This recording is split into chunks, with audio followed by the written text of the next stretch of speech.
Hello everyone, আপনারা তো কম বেশি খিচুড়ি সবাই বানিয়েছেন, তবে আজ আমি নিয়ে এসেছি একটি ভিন্ন রকমের খিচুড়ির রেসিপি, যেটা শীতকালের সবজি দিয়ে আপনারা খুব সহজভাবে বানিয়ে ফেলতে পারেন আর খেতেও দুর্দান্ত স্বাদ হয়। তার সাথে নিয়ে এসেছি কী করে বেগুন ভাজলে কম তেলে আপনারা খুব ভালো একটি বেগুন ভাজা বানাতে পারেন। তাহলে চলুন আজকে আমি রান্নার রেসিপিটা শুরু করি। তার আগে জানাই, আমি মিঠু, আর মিঠুস কর্নার থেকে নিয়ে এসেছি আজকে আরও একটি নতুন রান্নার রেসিপি। তাহলে চলুন আজকে আমার খিচুড়ি স্পেশাল রেসিপিটা শুরু করা যাক। প্রথমে আমি নিয়েছি কিছু সবজি, যেমন গাজর, মূলা, তারপরে হচ্ছে ক্যাপসিকাম আর মিষ্টি কুমড়া, ফুলকপি। আপনারা চাইলে এর মধ্যে আরও অনেক সবজি আপনারা যোগ দিতে পারেন আপনাদের ইচ্ছে মতন।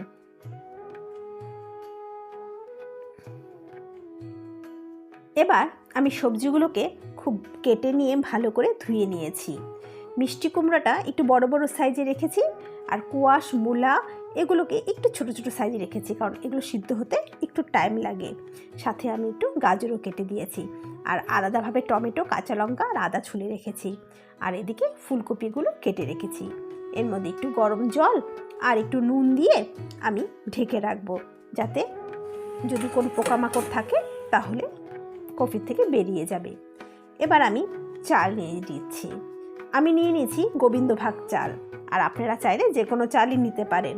এর জন্য যে পরিমাণ আপনারা চাল নেবেন ঠিক সেই পরিমাণই আপনারা ডাল নিয়ে নেবেন।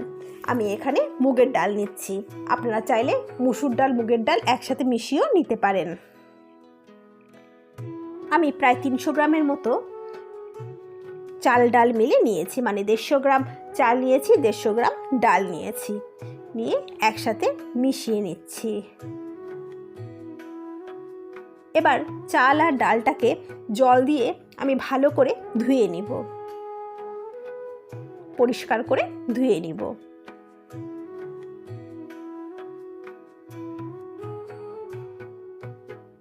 এবার আমার চাল ডাল ভালো করে আমার পরিষ্কার করে ধুয়ে নেওয়া হয়েছে। এবার একটি হাঁড়িতে জল দিয়ে গরম করতে বসিয়ে দিয়েছি। তার মধ্যে সেই চাল আর ডালটাকে আমি দিয়ে দিলাম, দিয়ে আন্দাজ মতো লবণ দিয়ে দিলাম। লবণটা একটু কমই দিলাম, কারণ পরে আবার ভাজাতেও লবণ মেশাবো, তাই লবণটা মোটামুটি কমই দিবেন। এবার গ্যাসের আঁচটা আমি একটু কমিয়ে দিলাম। তারপরে ডাল আর চাল সিদ্ধ হচ্ছে, আর উপরে যে ফেনাটা উঠছে ডালের, সেই নোংরা ফেনাটা আমি কেটে কেটে ফেলে দিচ্ছি। হলুদটা এই কারণেই দেইনি, কারণ হলুদটা দিলে ফেনাটা কাটতে নিয়ে হলুদ বের হয়ে যায়, তাই আমি এই ফেনাটা বের করে হলুদটা দিব।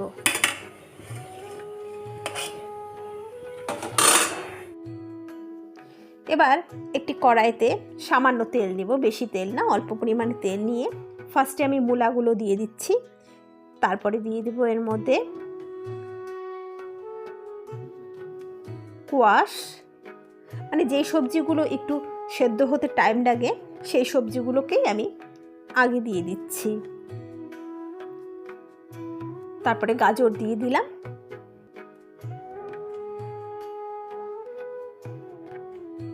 দিয়ে সামান্য লবণ দিয়ে এটাকে একটু ভাজা ভাজা নেড়ে চেড়ে একটু ভাজা ভাজা করে নেব।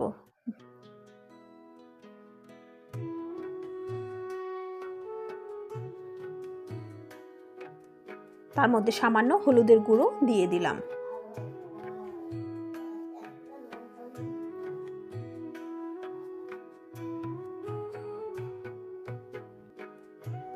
মোটামুটি যখন ভাজা হয়ে গেল, তখন তার মধ্যে দিয়ে দিব মিষ্টি কুমড়া কেটে।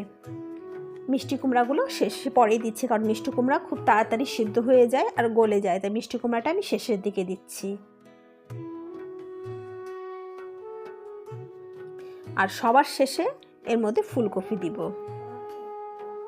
এবার দেখুন চাল আর ডালটা প্রায় মোটামুটি ফুটে উঠেছে। তারপরে এর মধ্যে আমি হলুদ দিয়ে দিলাম, হলুদ দিয়ে এটা আর একটু খানিকটা ফুটতে থাকবে।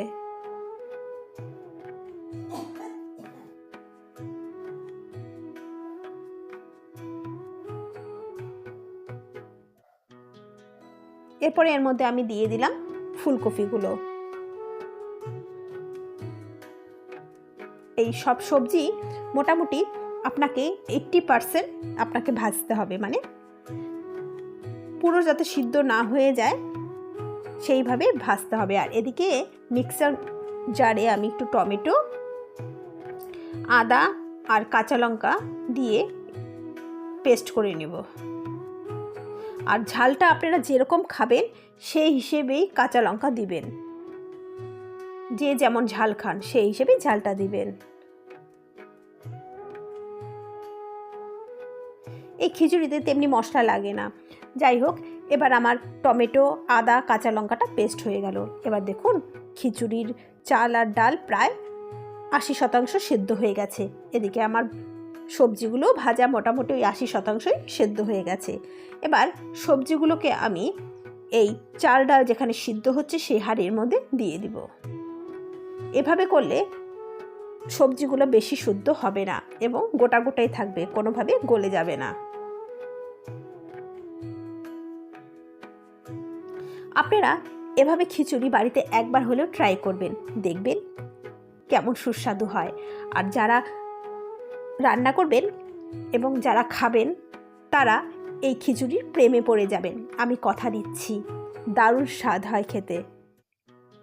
আর শেষে আমি ক্যাপসিকামগুলো দিয়ে দিলাম খিচুড়ির মধ্যে। ক্যাপসিকামটা শেষেই দিচ্ছি।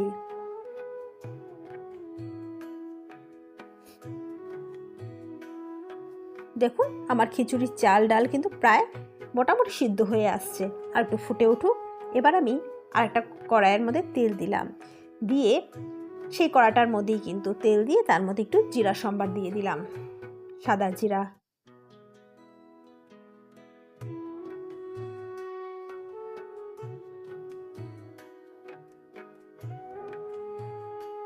তারপরে সেই টমেটো, কাঁচা লঙ্কা আর আদা পেস্টটা এর মধ্যে দিয়ে বেশ খানিকটা আমি কষাতে থাকবো।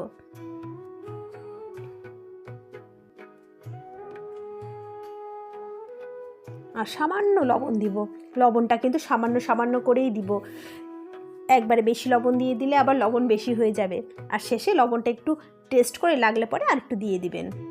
এভাবে আমি কষাতে থাকবো যতক্ষণ না টমেটোর গায়ের থেকে তেল না বেরিয়ে আসে, ততক্ষণ অবধি আমি এটাকে কষাতে থাকবো।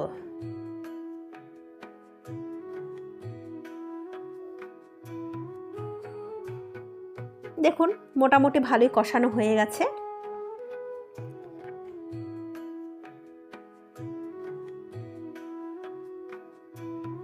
এবার আমি গ্যাসটাকে অফ করে এই মশলাটাকে সেই খিচুড়ির মধ্যে দিয়ে দিচ্ছি। আর কোনো মশলা এই খিচুড়ির মধ্যে পড়বে না। আর জানেন এই মশলাটার জন্য খিচুড়ির স্বাদটা দ্বিগুণ বাড়িয়ে দেয়। আপনাদের আবারও বলছি, একবার হলেও বাড়িতে ট্রাই করবেন, দেখবেন খিচুড়িটার স্বাদ আপনাদের মুখে লেগে থাকবে। তারপরে খিচুড়িটাকে সেই মশলাটাকে দিয়ে আমি নেড়ে দিলাম।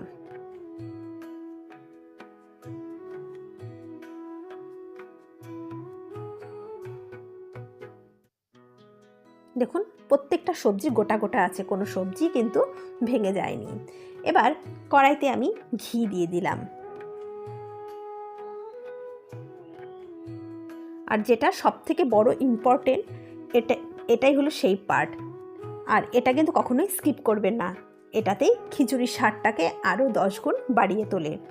এবার আমি এর মধ্যে কাঁচা লঙ্কা দিয়ে দিলাম। আপনারা চাইলে এর মধ্যে আপনারা শুকনো লঙ্কাও দিতে পারেন, আমি শুধু কাঁচা লঙ্কাই দিলাম। দিয়ে তারপরে এটাকে আমি সেই খিচুড়ির মধ্যে ঢেলে দিলাম। ব্যাস, এতেই খিচুড়ির স্বাদ যেন একদম 10 গুণ বেড়ে গেল খেতে। আর নাই বা বললাম, একবার বাড়িতে ট্রাই করবেন, বানিয়ে আর জানাবেন কেমন লাগলো এই খিচুড়িটা খেতে। কথা দিচ্ছি বন্ধুরা, যারা খাবে তারা কিন্তু এই খিচুড়ির প্রেমে পড়ে যাবে। আর বাড়িতে শুধু একদিন বানালে হবে না, পরপর আপনাকে রিকোয়েস্ট করতেই থাকবে এরকম একটি লোভনীয় খিচুড়ি বানানোর জন্য। নিরামিষের দিনে বা বৃষ্টির দিনে বা শীতের দিনে এরকম একটু খিচুড়ি হয়ে গেলে কেমন লাগে বলুন তো। আর সাথে বেগুন ভাজা। আর বেগুন ভাজাটা আমি আজকে যেভাবে আপনাদের দেখাচ্ছি, এইভাবে যদি বেগুন ভাজা আপনারা বানান, খেতে তো একটি অন্যরকম স্বাদ পাবেনই, তার সাথে তেলও কিন্তু অনেক কম টানে এভাবে বেগুন ভাজলে। প্রথমে আমি একটু বেগুনগুলোকে গোল গোল করে কেটে নিয়েছি, তারপরে ভালো করে ধুয়ে এর মধ্যে হলুদ লবণ দিয়ে মেখে নিচ্ছি।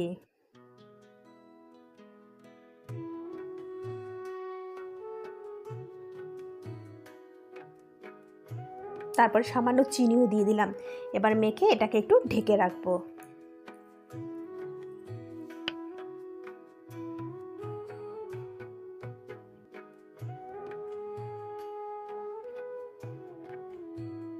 তারপরে খানিকক্ষণ বাদে সেই বেগুনগুলোর মধ্যে আপনারা বেসন আর আমি একটু চাল ভিজিয়ে বেটে রেখেছিলাম সেই চাল বাটাটা দিয়ে দিলাম। আপনারা চাইলে এর মধ্যে ময়দাও দিতে পারেন। যদি চাল বাটা না থাকে বা বেসন না থাকে সেটাকে আমরা ময়দা দিয়েও চালিয়ে দিতে পারেন, কিন্তু বেসনটা দিলে আর চাল বাটাটা দিলে একটু মচমচা হয়, খেতে ভালো লাগে। এভাবে মেখে নেবেন, মেখে খানিকক্ষণ আবার রেখে দিবেন রেস্টে। তারপর যখন খাবেন গরম গরম ভেজে ভেজে পরিবেশন করবেন। তেল গরম হয়ে গেলে বেগুনগুলো দিয়ে দিবেন। এভাবে বেগুন ভাজলে তেল অনেক কম টানে বেগুন, আর আপনার এই অল্প তেলের মধ্যেই সবগুলো বেগুন ভাজা হয়ে যাবে। আর খেতেও এই বেগুন ভাজা একবার ভেজে দেখবেন, কেমন টেস্ট হয় আমাকে জানাবেন। দারুণ হয় খেতে বন্ধুরা।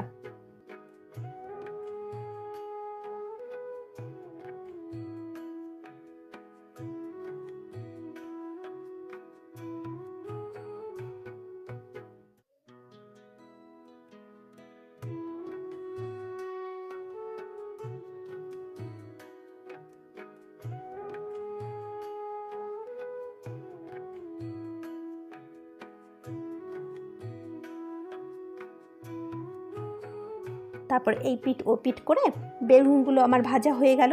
এবার একটি প্লেটে তুলে নিব।